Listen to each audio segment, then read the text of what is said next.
กามาฮับชมกับรายการที่มีชื่อว่า RCY TV หรือจังยาวๆไหม RCY Z TV ลาวนี่เอง วันนี้เขาจะมาลองเล่นในร้านที่มีชื่อว่าฮาโลวีนบุ้งอ่อนเป็กแต่จะมาลองเล่นข้างหนึ่งกันสัตว์เกลียดเนาะเอ้าเข้าไปจัดไป เป็นแมงวะเป็นไออะไรวะมีอุ้ยอ้าวมาละอีกคนอ่านหลับมึงอย่าทิ่มระเบิดใส่กูเลยเอาละวันนี้เราจะมาออกอากาศจะมาออกนะของประเภทละเบิ่งมันบรรยากาศเวลาดึงนี่มันมีความสุขเนาะดึงนี่ออกมาดุนมันก็หายดุนหายอะไรมึงเอาละโอเคบริอ่านไปสร้างแมงค่อยโบเก่งภาษาอังกฤษปันใดแต่ว่าจะตัดไปเลยแล้วกันนี่มันยังวะเปล่าไม่ได้แดกเฮ้ยThe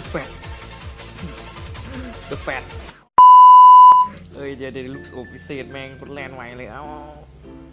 หายแลนไวละนี่เมียลูกอมพิเศษอีกอันหนึ่งระเบิดเมื่อตายโอเคมันเขาจะโหดอยู่โอเคฟาร์มกันโอ้โหหากก็มากระสิตายแล้ววันนี้ทุยทุยมีอย่างติดปากเลยวะขอลูกอมอีกครั้งโอ้พระเจ้านี่อย่างวะมาสู้ใครวะมาเล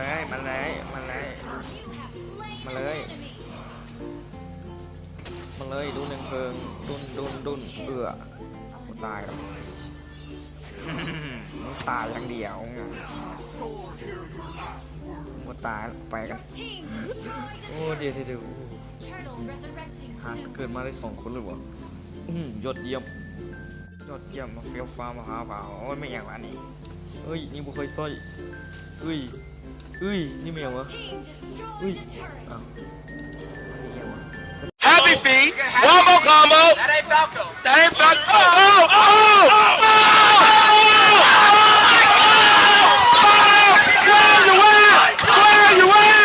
Where you at? Oh my God! One more combo.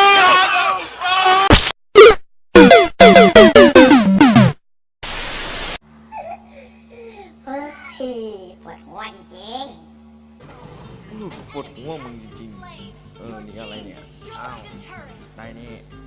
กาอันนี้ไม่เหรอรถกูดาวเดี๋ยวมึงดูปุ๊บสงสัยมันนี่เกียนพดเ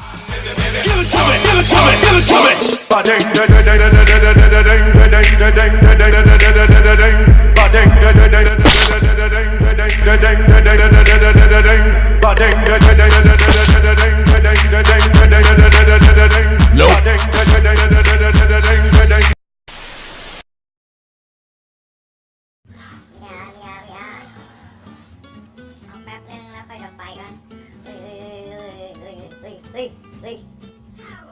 สกิลหาย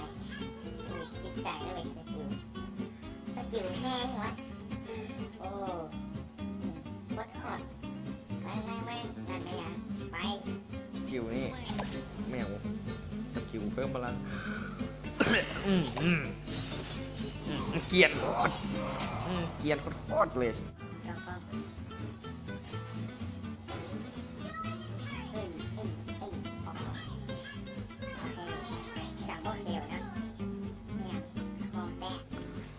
คนแมงมีเยอะนี่เป็นไททันวะเนี่ยไททันร่าง2เอาละ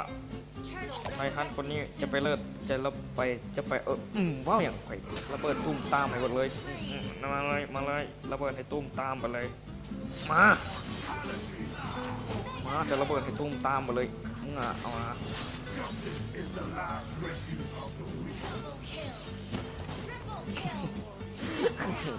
ตายขาป้อมแมงเล่นแมงกู โอ้โหยังนี่เอาโอ้ยเอาใหม่ลูกอมพิเศษโอ้โหโอเคออกดาบนี้แหละเป็นไททันระดับตำนานนี่ของดีการสร้างสิ่งที่ดีเดี๋ยวยังวะเฮ้ยพายังเกิดขึ้นเป็นเล็งเสียดีนะอ๋อมันเล็งสคริปต์นี่เองนี่ตื่นหมด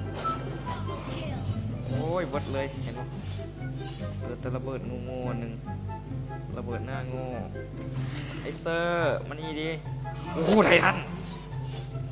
เฮ้ยย้ำแหล่มานี่ห้ำหน่อยสกิลโอ้ยไปกันเนอะมานาโอ้โหแหลกละบ่ได้แดกหรอกตายอย่างเดียวแม่งลูกอมวิเศษเดียวตายซะมั่งนี่นะตายมาโอ้มาใหม่นี่กระโหดแต่มันก็คือกระเทย In their tongue, he is Dovahkiin, Dragonborn.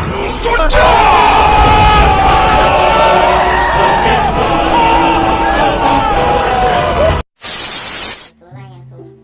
อุ้ยไล่ไปล่องหนโซขาวเป็นไงครับ เอานี่ก่อนงับ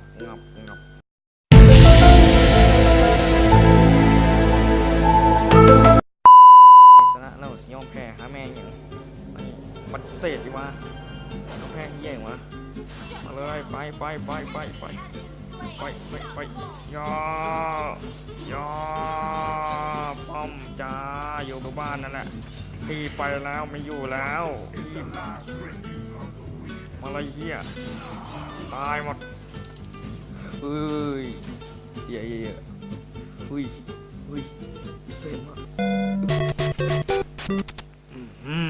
ตัวเตี้ยซ้ำตัวเตี้ยแต่ก็ยังใหญ่อยู่ดีมาเลยตัวใหญ่เลยตัวใหญ่เว้ยตัวใหญ่มันก็ยังเก่าเว้ยเอายังเก่าตัวยังเก่าเว้ยของระดับเทพอีกแล้วโอ้ห้องเรื่อยค่อยตัวใหญ่ขึ้นกว่าเก่าเมียพดแมงระเบิดโอ้พระเจ้าไปมักร้ายรถกูดาวตำนานนี่คู่กับนี้มันโหด友人の剣をくれนี่ไม่ได้แดกหรอก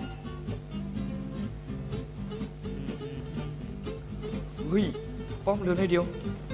โป้อ้าวตายอ้าว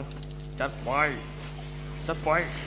เซเบอร์กำลังแรกฐานห้องอุ้ยงาเอามาอย่างไร